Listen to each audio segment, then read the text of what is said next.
Hello and welcome to part two of our fantastic ACC sponsor Procopio's six-part series on litigation and dispute resolution.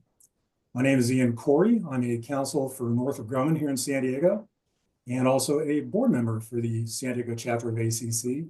And it's my great pleasure to introduce today's session and speakers. So after a terrific first session on managing litigation as in-house counsel, today's session will provide us insights into the litigation risks that are likely to define 2025 and explore proactive strategies to mitigate potential exposures across various industries. Today's fantastic speakers are Elaine Harwell, a partner at Procopio. Elaine focuses on representing clients in privacy and data security matters, including litigating claims involving privacy issues, helping clients manage emerging risks and conduct privacy risk assessments, and advising on regulatory and compliance issues.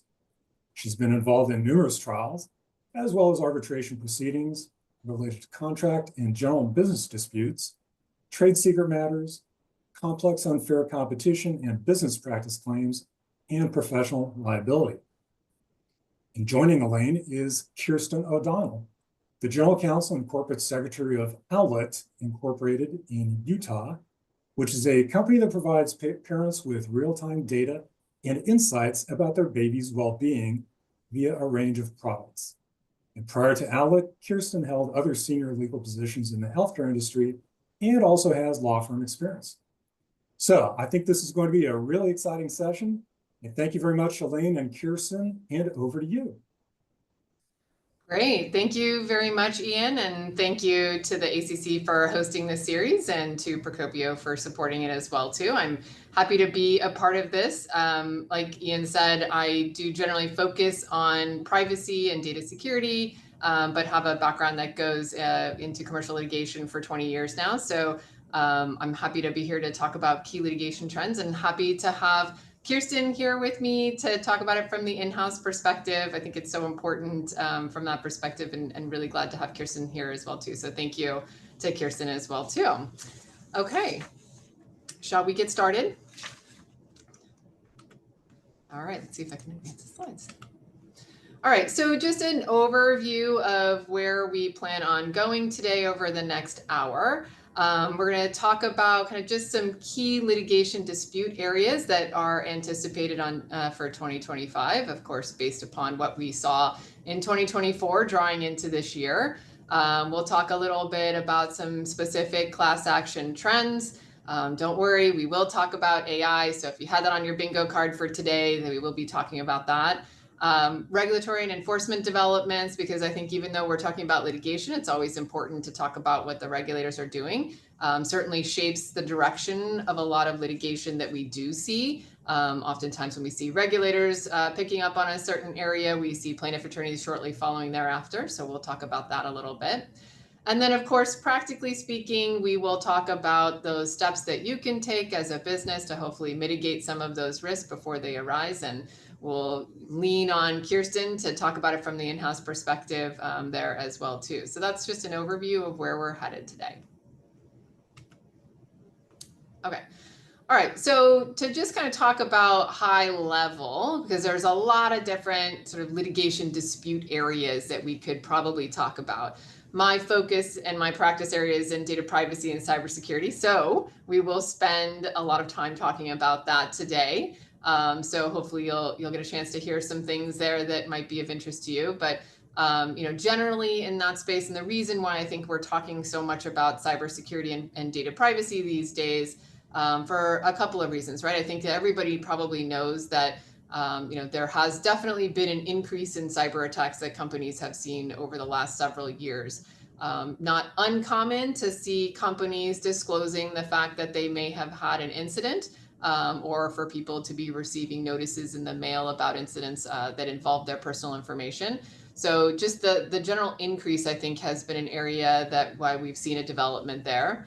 As well as AI, artificial intelligence. I think that's an area where you're starting to see regulators pick up on wanting companies to disclose more around AI, the use of AI, the development of it, the risks around it.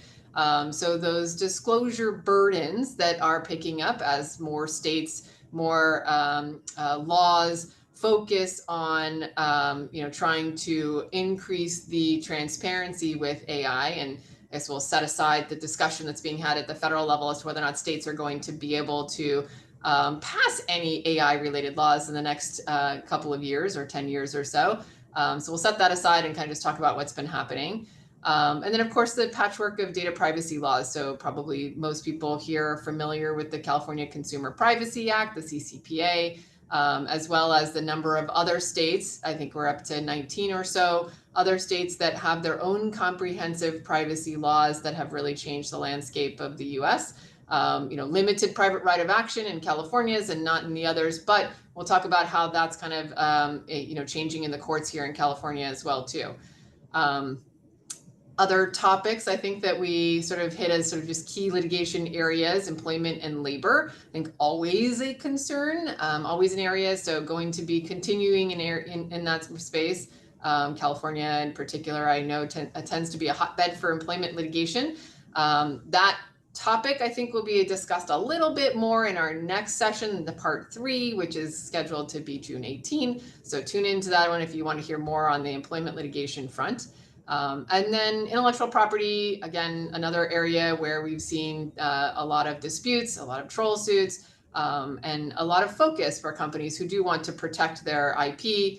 So an area that we see a lot of development in terms of litigation and lots of litigation and disputes. So that's kind of our areas that we intended to sort of just say were key litigation areas coming up for 2025. There are plenty of others. Kirsten, I don't know if you had anything that you wanted to add onto that in terms of just an overall area of dispute. I don't think anything on this slide, Elaine, other than for IP, obviously concerns for companies that own a lot of IP, tech-heavy companies. Litigation is always a concern. Proactivity is very important. Working closely with IP Counsel to see what you can do to protect yourself from suits is always important and good to build into your plan for the year to protect your innovations. There's little that you can do about troll suits other than plan to have some room in the budget to address them as they come up. Yeah, and then so what about from your perspective as GC of a global company? Is there an area that you're particularly concerned about? What keeps you up at night, if I can use that phrase, in terms of litigation? Everything. AI specifically now, so I'm glad that we're going to dive into that just because it is such an emerging area and it touches so many aspects of the business. Yeah, very good. Okay, all right. So we're going to kick it off in terms of talking about some litigation and class action trends in the privacy space. So this is something that, for those of you guys on the call, I would love to take like a survey at this point in time and see who has not heard of or been hit with one of these lawsuits over the past couple of years or a demand with regard to online or website tracking technologies. So we're talking about the California Invasion Privacy Act typically. In California, it also has correlation in federal laws. The ECPA and other state laws have similar wiretapping laws. There has been a huge increase in activity in this particular space. So I think a lot of companies have seen one or more of these types of demands that may allege that technologies they have operating on their site. So we're talking about the Google Pixel, the Meta Pixel, the TikTok Pixel, those types of tracking technologies that many companies use to understand how consumers use their websites, who might be interested in their products, and to target advertise to particular classes of individuals. Those technologies have been targeted recently for sharing data with third parties, typically a third-party advertiser, without allegedly proper consent to do so under some of these laws, the SIPA law, or as some people call it, SIPA, under California. On this particular side, I've listed kind of where I've seen the technologies that have been most frequently at issue. It really started with chatbots. I think the first ones, these cases that we saw a couple of years ago related to chatbots that were supported by third-party vendors. In some of the early cases, I think it was more common to see your vendors utilizing that data that was entered into a chat for their own purposes or for their own either training purposes, or meaning training their AI, or for other purposes in developing new products or a variety of other things. I think given some of the changes in the law in the last couple of years with regard to CCPA that kind of clamped down on allowing service providers to use data that comes from their businesses that they work with, there's less of that now, but that was one of the areas that we saw these SEPA cases really start to explode, because there was no disclosure, as alleged by the plaintiff attorneys, that information was being shared with third parties when you were chatting with the business. It moved from there into things like cookies and pixels, which is what I mentioned earlier, the Meta Pixels and Google Pixels of the world. That's for purposes of using those products for targeted advertising. We've also seen a number of cases around session replay tools. So session replay tools are the ones that can recreate a user's experience on a website. They're intended to help companies be able to understand where the hangups might be, or where those parts of the website might be that are underutilized, or causing problems for people to check out, whatever it might be. So it will record things like mouse movements or clicks or typing into text boxes. So plaintiff attorneys there will allege that the collection of that type of information, be it typing into a text field that was meant for the company to see and not for a third party to see, violates these laws. And then just quickly to touch on the fact that also if you have embedded videos, and transferring information about what videos are being watched were targeted in this context, as well as search bars. So search bars to search the company's website, sometimes transfer data to third-party advertisers, and those were targets of some of these cases as well too. So, suffice it to say, it's been an active area of litigation over the last couple of years, and something that I think is almost unavoidable at this point in time, unless you mitigate by using the technology in very specific ways that will limit how useful those tools are. So just an interesting area that has really developed, where some attorneys thought that these might be shut down quite quickly. They've had legs and continued on. And there's been a real mix in the courts in terms of what we're seeing. The willingness of courts to allow these cases past motions to dismiss have been something that I think early on some attorneys were surprised about, which is why we are still, a couple of years in, seeing a lot of these types of cases.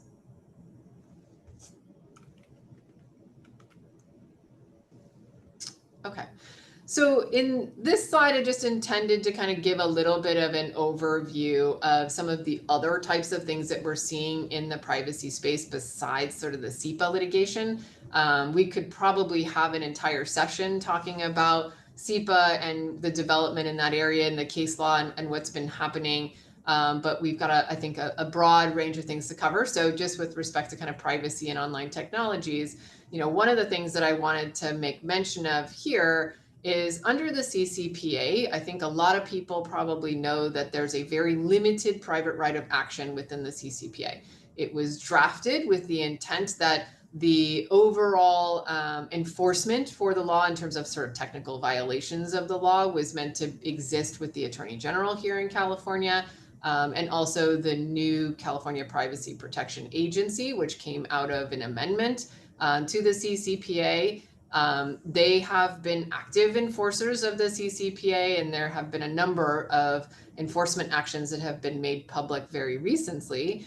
But what I did also want to mention was that there have been a couple of cases that have trickled through the courts where the claims did not involve a data breach, right? So the limited private right of action was drafted to allow individuals to sue where their data had been impacted, usually in a data breach. And it was due to the fact that the company lacked reasonable security around that data. So the CCPA shifted the way that we think about data breach cases here, because it sort of removed the requirement for causation and damages because it allowed statutory damages, and it turned the argument into not whether or not the individual had been damaged, whether or not there was causation for that particular data breach that caused that individual damage, but more focus on the security that the company had around that data before it was lost and whether or not that was reasonable. That was the context of where we saw all of the CCPA litigation in court. But there have been cases, like I mentioned, that allowed cases to proceed past a motion to dismiss where there was no data breach alleged, which has been an interesting development because I don't think that this was the way that the law was intended to be drafted or was drafted to be read. But the arguments there were that basically defendants were disclosing their personal information without their consent, and it had to do with some sort of failure for the company to maintain reasonable security practices. So transferring that data to a third party for advertising purposes, arguably not maintaining reasonable security practices around that and keeping that data from being transferred without the proper consent. So interesting arguments, and an area that we're seeing develop right now. So wanted to just bring that up. Another area in privacy that I think we're seeing a lot of development in is with respect to geolocation. There have been a lot of focus by regulators and therefore later on plaintiff attorneys as well too, with regard to the selling or collection and sharing of location data without consent. That has been where some plaintiff attorneys have alleged as a violation of privacy. There's a lot of information that can be gleaned and gathered from location data, including things like when people are visiting sensitive locations that maybe somebody doesn't necessarily want all of that information out there so that they could be advertised or target advertised to based on where they're visiting. That ultimately in the end, according to the allegations in some of these suits, disclosure of this information leading to stalking and harassing and violence in some cases. So an area where we've seen a lot of development. So companies that are collecting geolocation information and sharing it should be mindful of who they're sharing that data with and whether or not they should be sharing that data there.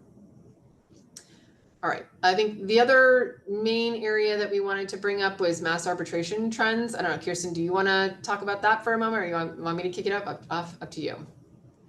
I'm fine to have you kick it off. I will add in. Okay, so with regard to kind of mass arbitration trends in the privacy space in particular, we've seen a development in the last year or so that we think will continue, is to sort of file individual claims with your providers like JAMS or AAA, and put leverage on the company to try to settle the suit at an earlier place because of the fact that it became very expensive if you had individual demands and claims that you had to deal with in arbitration, right? So most of the providers there will charge you on a per case basis. I think this was something that JAMS and AAA viewed as harmful to their business, so they developed a mass arbitration rule context that tried to mitigate some of that, but we'll let you know that it is still quite expensive, even when you're going down a mass arbitration track,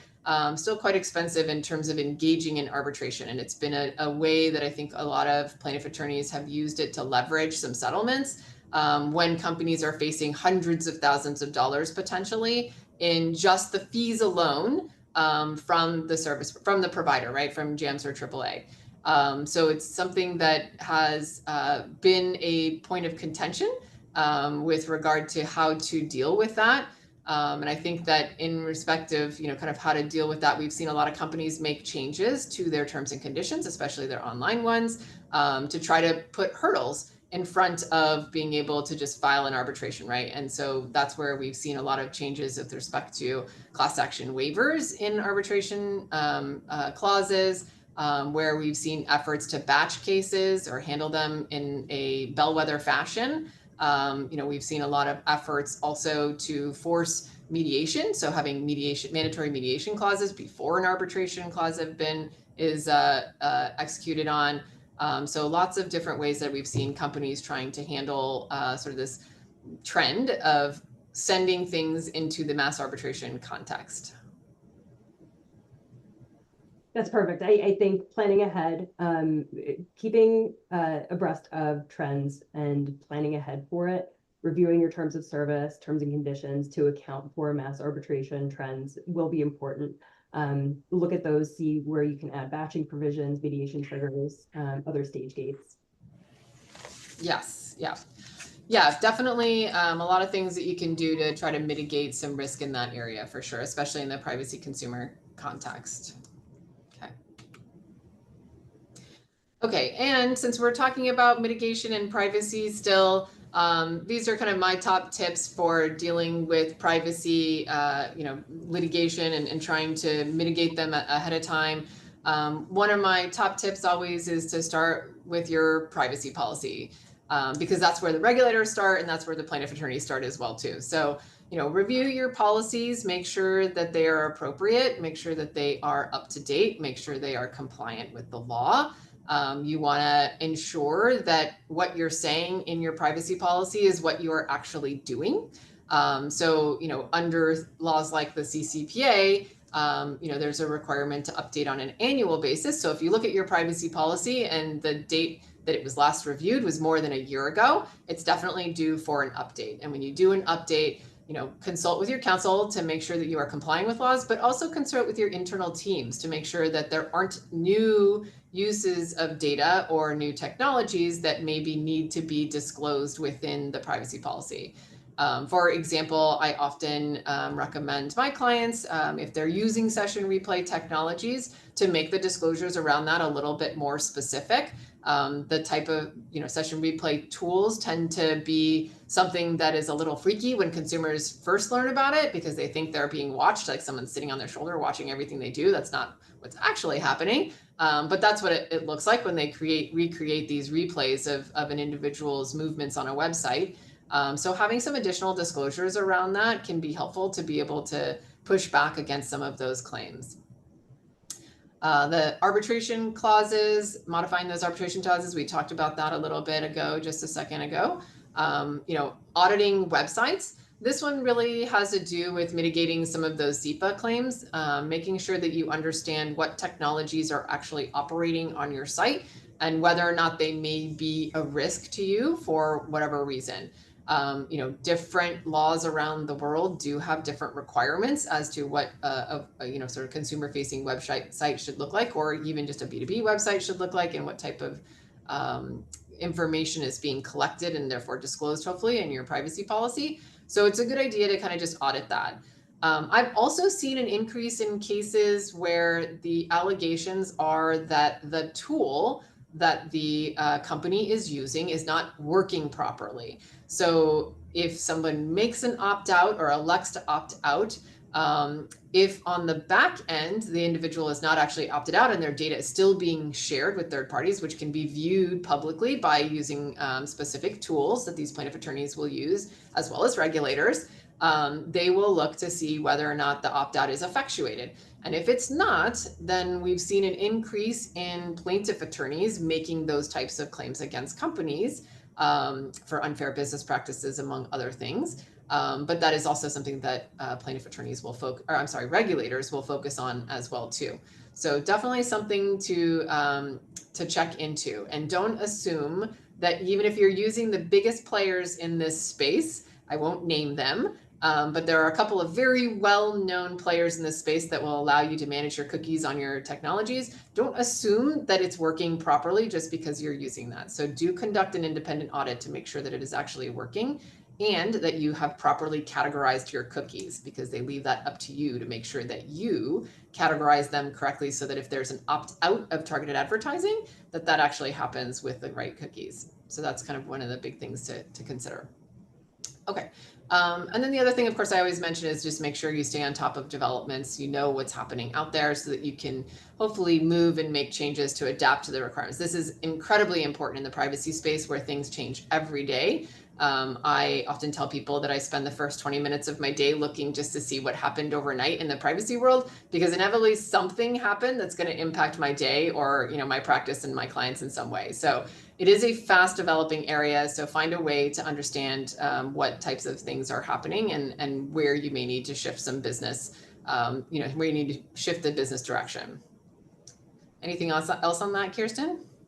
I have to say, I love the self-audit of websites. It's a really easy implementation.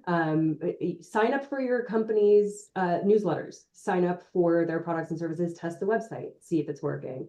It's a really easy way to just quickly check to make sure things are functioning as they should. I also think that staying up to date on case law developments is really important. So is the educating your internal clients. So work with your marketing team, get them to explain to you and understand yourself what third parties you're using, that may impact your compliance with privacy regulations, and inform them also. Keep them educated on case law developments and regulatory changes. They can be your first line of defense. If they know what to look out for, so they can proactively come to you if they recognize any issues that should be addressed. Yeah, and Kirsten, how do you keep those things top of mind for your teams? I know, everyone's very busy. They're thinking about a lot of different things. As it's GC, you certainly know that you're managing lots and lots of issues. So how do you keep something like, privacy and maybe a change on the website to be something that's top of mind for them? We have regular meetings with our marketing group. We like to present them sometimes with the worst case scenarios in the world of privacy. Like, hey, this, result of this case was devastating for a particular company, and we need to keep that in mind when we make changes. And that's why we're coming to you and why we're trying to highlight this issue. And hearing that consistently is very effective, and does get them to be part of the proactive approach, instead of feeling like they're on the receiving end of being scolded. Yeah, I think you had a great name for your committee, right? That you told me when we were in preparation. We're the wet blanket committee, but we're trying not to be the wet blanket committee. We're trying to be a little more welcoming and proactive, and being a part of our internal teams. But sometimes you have to be the wet blanket and tell everybody the horrible news out in the world, so that you can effectively guard against what could really be devastating to your company. Mm-hmm. Yeah. Okay. And I saw a question just pop up in our chat that's asking, about the self audits. And the question was whether or not there are vendors that can help with those. And I think when you were talking about the self audits, you were sort of mentioning, as from your perspective, doing those things on your own and seeing what those come back to you as. Is that right? Yes, that we have been doing that internally. If anybody in the meeting is aware of a third party, I'd be interested in knowing about it myself. But if one does not exist, just self-auditing is very effective as well. Yeah. Yeah. And I would say sort of the comprehensive ones that you're talking about, where you just kind of get everything coming in. It's a good idea to sort of do that on your own. There are a lot of vendors out there that will do audits of things like, the technologies that are on your site, right? So that's something we do in litigation when our client tells us, hey, these are the things that we're using, and we absolutely are not doing this. You need to sort of verify that. So we do use third parties that will do an independent audit. Sometimes we'll have to get dummy credentials in order to be able to access parts of the website that may not necessarily, that are, behind logins or firewalls, things like that. But there are absolutely a number of companies that will do that for you. And you can ping me afterwards if you would like me to share some names. I won't do it here on the recording. I don't want to play favorites here, but I'm happy to share some of the vendors that we've used in that context as well too. So feel free to ping me afterwards. Okay. All right. So shifting slightly into another topic, and I think, you sort of talked a little bit about having those examples and giving those to your teams and everything like that.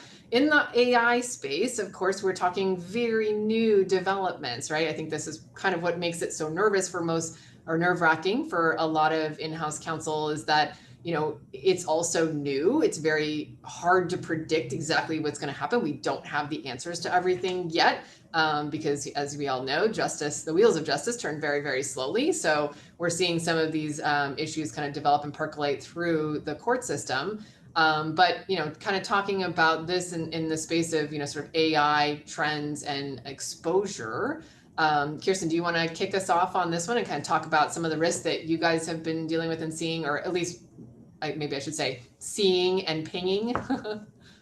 Sure. Yeah. So for AI in the realm of securities, we're looking at circumstances, one is saying too much and the other side is not saying enough. So AI washing, similar to greenwashing, is overstating your company's AI capabilities. We have some very recent examples. If memory serves, I think all of the examples that I pulled for this are 2025 or late 2024. So these are all very recent. You have a risk of misleading investors if you exaggerate your AI capabilities. And certainly do not want to tread into that area. Best way to avoid that is to stay close to your product team and make sure that you're working with them for adequate disclosure. The other side is the underreporting of AI-related risks. We see item 105 and 303, so risk factors and your MD&A are hotspots. And we have two more examples here. Your risk factors are an insurance policy. It's something that you need to be honest about as a way to protect your company so that you do not trigger claims of omitted risks. You can go to the next. These are good cases to look at if you're interested. So I would definitely read into those. And use them on your wet blanket committee to scare your team internally. Those are good risks to be aware of. Additional risks, regulators are also paying attention, so not just plaintiffs, but regulators are paying attention to how AI is being disclosed in public filings. We have false and misleading statements of two separate companies as our examples there. So our common exposure points, we would be looking at your 10K and 10Q disclosures, earnings calls, also inconsistent messaging between your public filings and your earnings materials, investor decks. And you do want to be cautious about being overly optimistic about the capabilities of your product and service AI. And also the timeline for implementation of AI. Yeah, I always think it's really interesting. I think you said it at the outset, Kirsten, when you sort of like have this problem of both over and under providing information, right? So over promising what the AI technologies can do. And it's so common right now. I mean, there's so many examples of the, regulators that are out there kind of, slapping people's wrists or maybe a little bit harder because they are making statements that just aren't supported in any way. And that's a tough one because everybody has jumped into the AI space. If you see how many companies out there have AI in their name now, everybody is touting their use of AI now these days. So it is, I think, something that a lot of companies are trying to deal with and struggle with. And there's a lot of, it's very opaque, right? Like I think as a general counsel in a position where you have to kind of understand everything, this is an area where it can be difficult to dive in really and understand what truly is happening, because if you listen to some of the experts in the space, they don't even know how these things happen, right? Like how with this black box, as I think it's a good term for it, there's a lot of a lot of concern that people don't understand fully how the results are coming out, the outputs are, and so what do you do about that? And I think that in terms of your guys' roles in house, it's hard. It's hard to sort of know where to draw the line. So it's a exercise I think that a lot of companies are going through right now. Absolutely. And I think a lot of those points are addressed also in the mitigation and what you can do to mitigate some of these risks. And I think the most important one is cross-functional disclosure controls. Getting to know your company's products and services, how AI is currently integrated, the near-term and long-term roadmap for AI integration, the plan for implementation, and specifically any roadblocks or bumps along the way. It's important to stay on top of all of that, and it's important to keep your engineering and your product team informed so that they know, as my example with the marketing team for privacy, that they know what to look out for and why you're interested in the specifics of the AI program. Because it is protective, it's for protective purposes to make sure that we have adequate disclosure that does not over-instate and that we adequately describe the risks in the use of the AI and potentially the timeline for any AI implementation. So the cross-functional team for, to educate each other on that, the use of AI and developments in AI in the products and services, and also to educate the entire group on developments. It is really important to develop a good cross-functional team that can keep each other educated. Again, you also want to make sure that your AI risk disclosures are specific to your company. So they have to be grounded in real life issues, but also not just generally risks with AI, but how those risks apply specifically to your company. So again, having a really deep understanding of your company's AI capabilities is going to be really important in that drafting. I mentioned previously consistency and communication. That's between all of your disclosures. So making sure that your public disclosures in your securities filings match your other communications through investors or earnings materials or even marketing materials. And then monitor peers and regulators. Absolutely keep on top of developments. As I think this is a mitigation similarity across all of the litigation trends. Keep on top of what's going on with cases with regulators. Monitor peers for their AI disclosures and use those as a springboard.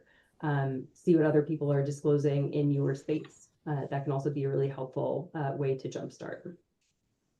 Yeah, and I think, just to kind of add on to that, I think that last point is really a good one because there's a lot of information that's out there. I think regulators in the privacy space in particular are very understanding of the fact that this is something that's new and developing, and they are trying to provide guidance to companies on, what to do and what not to do. What not to do really is what it is.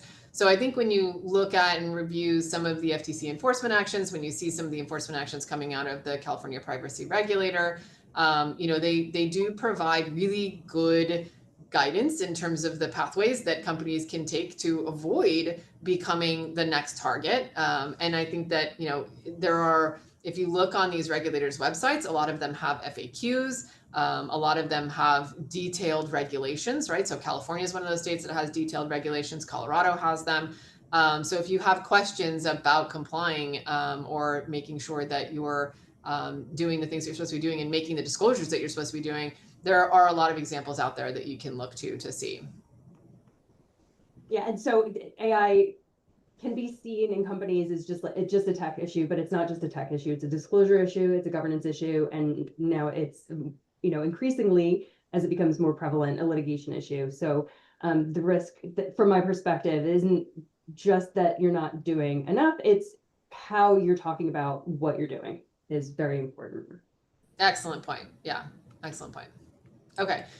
Moving on to the next AI topic with respect to marketing and misrepresentations in particular.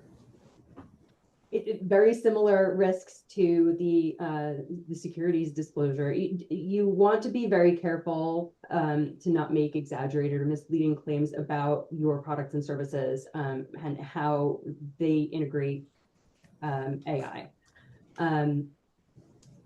You want to make sure that you have substantiation for the claims that you make. And generally, I guess the risk isn't necessarily that you are that you're lying or misleading intentionally. Sometimes it's just a lack of context or omissions that you need to be concerned with. So real-time insights. If your data is batch processed every 15 minutes, that's not real-time insights. So again, being close to your product team and understanding how AI is being used and how it is functioning is very important to adequate disclosure in the securities case and also adequate description for marketing. Yeah, I like to sort of think of this one slightly differently because, I think when we think of like marketing fluff, there's more leeway typically thought about in terms of marketing fluff and the things that you might be able to say there. And I think in this context with AI, you do have to be very careful about what you say the capabilities are, because there's a lot of attention being paid to that right now, for sure. And then failure to disclose the material limitations or risks. What we would be looking at internally for that is like chatbots. Use of chatbots is pretty prevalent now. Do you disclose that you're using chatbots and the limitations that it has, like hallucinations or incorrect answers? And if you are in a regulated space, do you have the disclaimer that it's not a substitute for expert advice? Yep. I think misrepresentation, to the third point, misrepresentation of third-party AI. If you are relying on those platforms for your product's AI, you have to be careful that you don't take credit for that tech that's not under your control. Very good point. Okay. Claims. As you would expect, claims that we would be seeing relating to AI, consumer class actions, FTC enforcement. FTC is looking at these. If you can't back up what you're saying, don't say it. Again, staying close to your product team and your marketing team to understand if you're adequately describing the services and products and how AI is integrated is really important. I sound like a broken record. It's really important to stay close to those teams. I think for regulated spaces also, I think there's a concern about using AI in diagnostic claims. So that's something that in a regulated space, we're going to be paying close attention to. Competitor claims. Any false advertising or unfair competition. I think in a competitive environment, especially, I would not discount competitors looking very closely at your products and services and your claims about AI use. I think that is a real concern. And also NAD inquiries, so watchdog groups can, even if they're less formal, can still be damaging to your company's reputation, and eventually require changes to your claims and issue public decisions. So all of these things to keep in mind with your marketing materials. Yeah. Yeah, and I think probably, one thing to take away from all of this discussion, I think a lot of people have sort of said for some time now, I hear this on a number of occasions that, AI is not regulated. It's kind of the wild, wild west, and you can kind of do whatever you want to and break things and move fast type thing. And, certainly the regulators have not been saying that. And I think it's, one of those things where the regulators think that they have the tools that they need. They don't need to wait for more AI regulation, right? Like they don't need specific laws in their view, right? Like the FTC uses Section 5, and if they think that you're doing something that isn't a fair business practice, then that's how they'll look at it and go after you. So the tools are there for them. They have been using them, and hopefully you can kind of see that through the past couple of slides that we've presented here. Said it much better than me. Okay. All right. So this is our mitigation side when we're talking about marketing and product claims. I think you talked a little bit about this. Anything else you want to add here? Yeah, again, I'm going to sound like a broken record. Alignment with your internal teams is very important. Make sure that they understand why you need to be involved early in their material review. You may want to consider setting up AI-specific reviews, especially if it's a new AI feature that's being launched, to make sure that everybody is on the same page as to what the features are, so that it can be adequately described. Substantiate or qualify language. Insist on documentation. When you have marketing review and there's a claim, it's the first time that you've seen it, ask for the documentation for it, so that you can support it.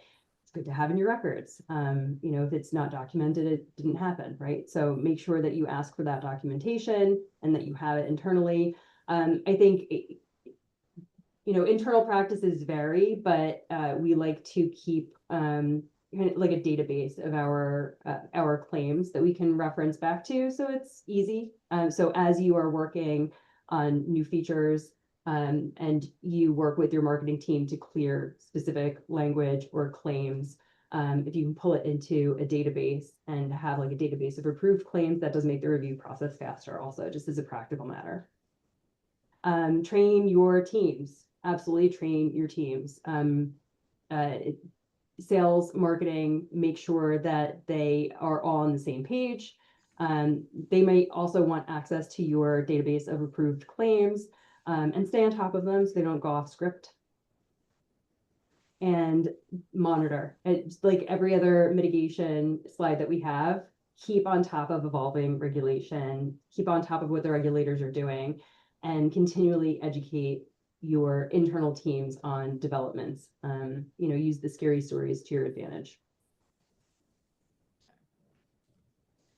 All right, and to kind of close out our class action trends section, just kind of wanted to, talk generally about this and get the sense, whether or not there really is an uptick in litigation and class actions. Like, have we really seen that happening? In my view, again, I sit in the privacy space, so I have absolutely seen an uptick in terms of privacy lawsuits, in terms of privacy class actions. I think that consumer privacy has become a very big issue in the last couple of years, thanks to missteps by big companies like, Meta and others who have really put it in the headlines. And that is just the trickle down effect that comes from that. I think a lot of times, I work with a lot of mid-market companies, and I will hear from them that they think that they're not a target. They're just too small to be a target. I don't think that that's true. I think that there is a lot of this type of litigation out there. And a lot of mid-market companies are seeing both regulator scrutiny and are subject to a lot of these lawsuits and demands that are coming out. So I definitely think that there has been an uptick in my view. And I know that, Kirsten, you also referenced the sort of made in USA labeling suits and an uptick there as well, too. Do you want to expand on that? I think you can't underestimate the impact that administrations can have on litigation. And sometimes, the focus of the administration becomes the focus of litigation that companies need to be concerned with. Yeah. Yeah. And also, again, whether or not there is an uptick or not, and I think that there is, but we are dealing with a more complex environment, I think, than we have been in the past as well, too. Just in talking about the AI aspect of things, because it's such a new area, there's a lot of confusion in terms of, what's happening with the regulation front, what's happening on the development front, how are things developing, how are countries around the world regulating. There's a lot of things to keep track of, especially when you're a large global business, having to deal with different laws around the world that may apply to technologies that are very new, that we're still learning how to use and understand, can definitely increase the challenges as well, too. Okay. So kind of just, we've talked a little bit about the regulators, but just to kind of focus in on them a little bit more, in my view, I think that we have definitely seen regulators picking up in terms of regulator activity, at least up until 2024. The interesting thing is, Kirsten, I think you just mentioned on our last slide, administrations can have an impact on that. And I think given the uncertainty in the current administration, it's a little bit difficult to sort of know exactly what's going to happen, right? Are there going to be slowdowns in terms of interactions that companies might be having with government regulators? One, because there might not be as many people staffed there, or two, the shift in priorities for the administration, right? So what are your thoughts around that, Kirsten? It's one of the things that keeps us up at night. It's just a very unpredictable environment currently. I think, from a company that is a regulated company, concern about the speed of regulatory agencies is a concern, and the impact that it can have generally on your company's plan for the year. But inconsistency in enforcement, I think it's a challenge with unpredictable administrations, where your focus should be, where your attention should be, and where your dollars should be. Yeah. Okay. Yeah. And I will note also, we have a line on here for the fact that, maybe On a federal level, it's very unpredictable and things are definitely changing there. I will say from a state enforcement perspective, that is still very much a focus for a lot of regulators. They're very hot on this topic. A lot of times, it has been a bipartisan issue where it doesn't matter who is sitting at the helm. Everybody gets behind consumer privacy. It's hard to be against consumer privacy. So you do see it being a very hot topic still at the state level. And the states see, I think, as their role to try to fill in gaps where the federal government may not have acted yet. So we lack a federal comprehensive privacy law. So the states have filled in terms of passing their own laws. I know one of the things that's been a hot topic with respect to the new bill, the big, beautiful bill that is being pushed through right now at the federal level, one of the hot topics has been the fact that there's this kibosh on, state action around AI regulation. And that's been a bone of contention. And some people out there, legislators, saying that they didn't even know it was part of the bill. So it's an interesting development on that front, and whether or not we'll see that be a part of it when it passes, we don't know. But there could be some big changes in terms of, if the states are not allowed to regulate in that space, what happens then? So, again, goes to that uncertainty and predictability aspect of things. But in this space with AI, we do have a lot of regulators talking about how AI is not necessarily different from other types of new technologies, and to think about it in the context of how you've thought about other new technologies as well too. So, yeah. Okay. This was just we'll briefly cover this one just to kind of give you an idea of some of the things that are happening in the space, in the regulator space. Very much this space is driven by consumer complaints. So if you listen to regulators talk about what their enforcement priorities are, it is often those areas that have and see the highest consumer complaints. Probably not surprising to anybody who's familiar with TCPA and the efforts to try to clamp down on unwanted text messages or phone calls. Same thing in this space as well too. So driven by a lot of consumer consumer complaints. I will say you do see a lot of collaboration at the state level. So state regulators are not shy about the fact that they do talk to each other. You do see coordinated actions, which is nothing new, but it's really very prominent in the privacy space. So there was a couple of, maybe a month or so ago, a formal consortium that was announced between certain states. These states that I listed here on this are some of the more active states in the privacy space. But they, have always been collaborating. They just now have a formal pact to collaborate. So it's interesting how that kind of developed like that. And then, as I think sort of just a tip in terms of dealing with regulators in these spaces, it's always to, reach out, be proactive, be cooperative. You do see that being an impact in terms of enforcement actions and what happens out of the back end of things. A cooperating company is going to see a much better result in the end, likely, than one that shuts down and tries to either hide information or not be forthcoming about what was going on. They are in this space right now to work with companies to try to get them to a point where they are compliant. And I think, a lot of companies that can take advantage of that end up being in a better space in the end. Anything else you want to add on that one, Kirsten? I think it just because, and I think this applies to AI as well as privacy. It's not static enough to be to comply with it like it's a checklist, but it has to be. You have to treat it like a living process. I think that there are a lot of ways that you can implement it more as a living process. I think standing privacy task force, AI steering committees, internal protocols. I think evaluating your internal procedures and making sure that they stay consistent with regulation. It is a lot of work, but it's an agile environment, and companies have to remain agile. Yeah, and I think you are kind of skipping to our next slide. Well, actually, we have a slide about artificial intelligence, but we've talked a lot about artificial intelligence. So I think, Kirsten, you're kind of bringing us home here in the last couple of minutes, which is perfect. Sort of our last slide about the overall tips for mitigating your litigation risks. I think you mentioned just at the outset there, your committees, right? Your data and AI committees, your cross-functional teams to review those risks. I think that, from a company perspective, having visibility into that is super important right now.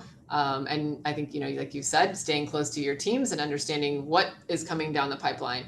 Because if you know, then you have the opportunity to conduct those risk assessments beforehand, right? So you have that chance to see, what's being developed, building in that privacy by design, which is so important, but understanding what the risks are to the business before it launches or before you're 1 week away from launch date is, I think, a good idea there, right? Absolutely. All right. Yeah. And so I think another tip that we had here, auditing contract provisions, there again, because of use of AI, because of the risks around using AI as well too, there is opportunity to be able to shift some of those risks depending upon what you're talking about. So take a look at your contract provisions, see what's in there. It's also a good time to make sure that your contracts are up to date and compliant with laws like the CCPA and other laws out there that require you to have specific provisions in them if you are going to be sharing data. So if you think that you are going to be sharing data to train AI or something like that, check to make sure that you can do that before you go forward with that. And if you don't want people using your data to train their AI, that's also an opportunity to update your contracts to put some guardrails around that as well too. Any thoughts, further thoughts on the contract side of things? I think you said it perfectly.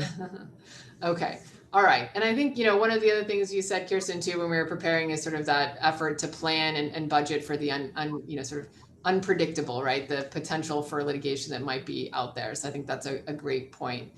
From a budget perspective, it just assume that it will happen. There will be issues will arise. So yes, budgeting for potential litigation, always a good idea. I think also planning for litigation in specific areas outside of budget. Knowing what the hot topics are in litigation for the upcoming year. If you don't have relationships with counsel who have expertise in that area, now is a good time to start looking.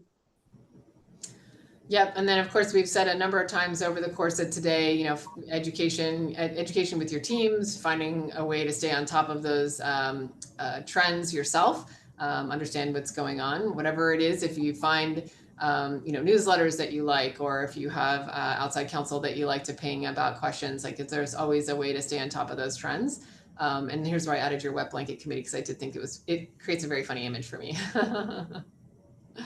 Okay. All right. Anything else as we send it off here? And I think we're closing in on the last minute here. The same thing that I've said through the presentation, work with your internal teams, take the opportunity to educate them, get them on your side so that they can be proactive partners with you and you with them. I think that that's the most important part. Okay, great. All right. Well, thank you, everyone. I think we're kind of closing out here. So our next session, so this is number 2. Number 3 is coming up on June 18, Internal Investigations and Crisis Management, presented by Meg Dawson and Gina Miller here at Procopio. So hopefully you guys can make that all. And thank you for joining us here today. It was a pleasure chatting with you, Kirsten, and thank you for joining, everybody. Thank you, Elaine. Thank you, everybody. Thanks.